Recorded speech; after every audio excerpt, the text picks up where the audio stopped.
Le grand rêve de Passepoil, texte Hélène Arsenault, illustration Fanny, aux éditions Dominique et compagnie. Assis dans sa boutique d'animaux, M. Albert lit le journal du matin. Par la vitrine, il voit Mademoiselle Madeleine tourner le coin de la rue à vive allure. Des flots de rubans virevoltent autour de son manteau, des boutons de toutes les couleurs s'échappent de ses poches.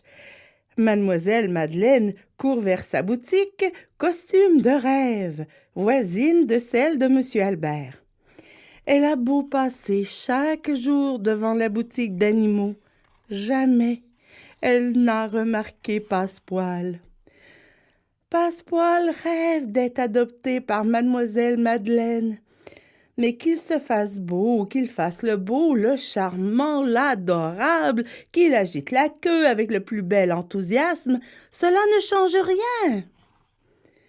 Ce soir, M. Albert est rentré chez lui et le calme s'est installé dans la boutique. La lumière des lampadaires balaie doucement le sol.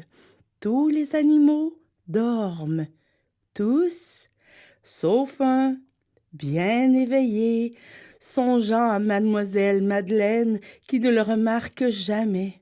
Passepoil s'aperçoit tout à coup que la porte de sa cage n'est pas fermée. Le petit chien bondit par terre. Il s'amuse à attraper sa queue quand, soudain, il voit de la lumière par un trou dans le mur.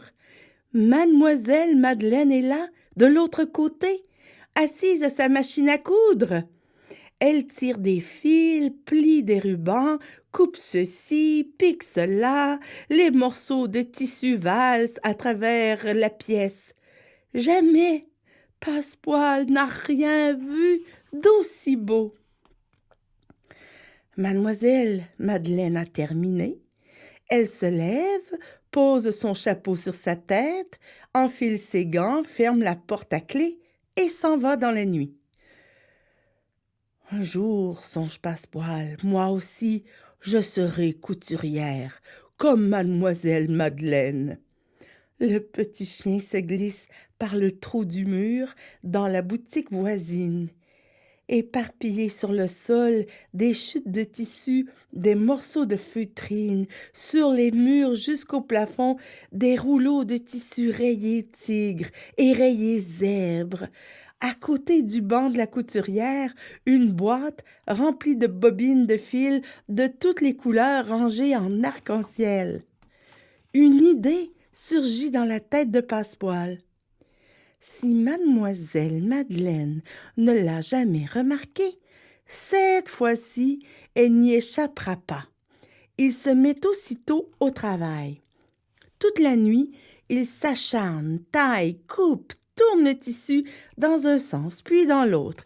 Il aplatit les coutures, il pique des rubans, il coud des boutons. Aux premières lueurs du matin, lorsque les lampadaires s'éteignent, Passepoil en est aux dernières retouches. « Mais je suis magnifique !» s'écrie-t-il en s'admirant dans la glace. La clochette de cuivre retentit. C'est M. Albert qui entre dans sa boutique. « On dirait que quelque chose a changé, » se dit-il. Assis au milieu des chatons, Passepoil.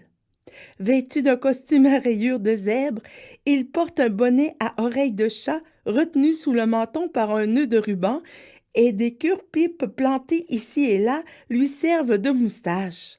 Sa longue queue de chat ballotte gaiement de ci, de ça.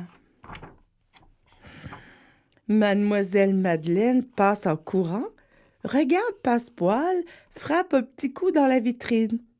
« Drôle de chaton que vous avez là, » dit-elle à M. Albert.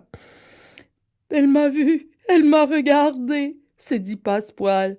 « Toi, tu n'es vraiment pas comme les autres, » lui dit Albert.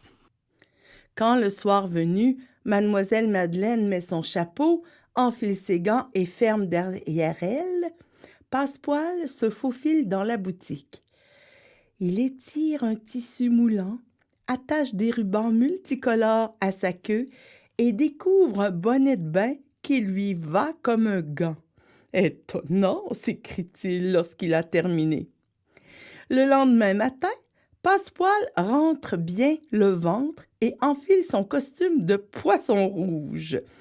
Quand il voit la pointe des souliers verts tourner le coin de la rue, il plonge dans l'aquarium.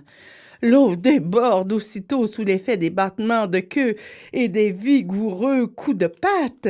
Les poissons s'enfuient en vitesse et vont se cacher dans les plantes.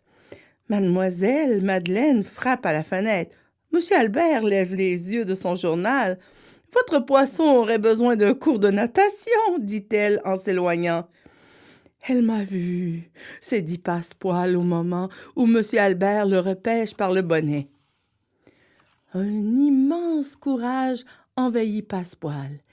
Cette nuit-là, il ramasse toutes les plumes qu'il peut trouver dans la boutique de la jolie couturière. Lorsqu'elle tourne le coin le lendemain, mademoiselle Madeleine ne court pas comme à son habitude. Passepoil se balance dans la cage des oiseaux à côté du perroquet perché sur une patte. Il porte un costume de plumes turquoise et un bec orangé qu'il a fixé sur son museau. Mademoiselle Madeleine s'approche pour mieux voir. Passepoil agite la queue, fait tomber le perroquet de son perchoir. Les graines et les plumes volent partout. « Quel drôle d'oiseau !» pense Madeleine. Le lendemain, monsieur Albert entre dans son magasin et aperçoit Passepoil agrippé au mur. Il porte aux pattes des ventouses vertes. Aujourd'hui, c'est un costume de lézard qu'il a sur le dos. Monsieur Albert décolle Passepoil du mur et le prend sous son bras. Les ventouses collent au comptoir, à la caisse, font tomber les souris en peluche, les bonbons pour lézard et les douceurs pour poissons qui sont sur son chemin. Au moment où monsieur Albert aide Passepoil à se débarrasser de son costume, il entend tinter la cloche au-dessus de la porte. C'est mademoiselle Madeleine. Dans le cœur de Passepoil bat un fol espoir. Mademoiselle Madeleine regarde ses grands yeux noirs et dit « C'est un très joli petit chien que vous avez là, mais pourquoi porte-t-il un costume de lézard? » « Il l'a fait lui-même, répond monsieur Albert. Passepoil veut devenir couturière comme vous. »« Passepoil, couturière !» s'exclame mademoiselle Madeleine. « Mais c'est impossible !» Le cœur de Passepoil cesse de battre. « Voyez tous les costumes qu'il a fabriqués, dit monsieur Albert. Voici son costume d'oiseau, son costume de chat et celui de poisson rouge. » Passepoil ne peut pas être couturière, monsieur Albert. Pour ça, il lui faudrait être une fille. Passepoil est tailleur. Monsieur Albert, un grand tailleur. La queue de Passepoil bat dans tous les sens et envoie voler la nourriture pour poissons en une pluie de confettis. Maintenant, chaque matin, monsieur Albert regarde mademoiselle Madeleine et Passepoil tourner le coin de la rue et entrer dans la boutique costume de rêve. Des flots de rubans virevoltent autour du costume de Passepoil, des boutons de toutes les couleurs s'échappent de ses poches. Même les petits chiens ont parfois de grands rêves.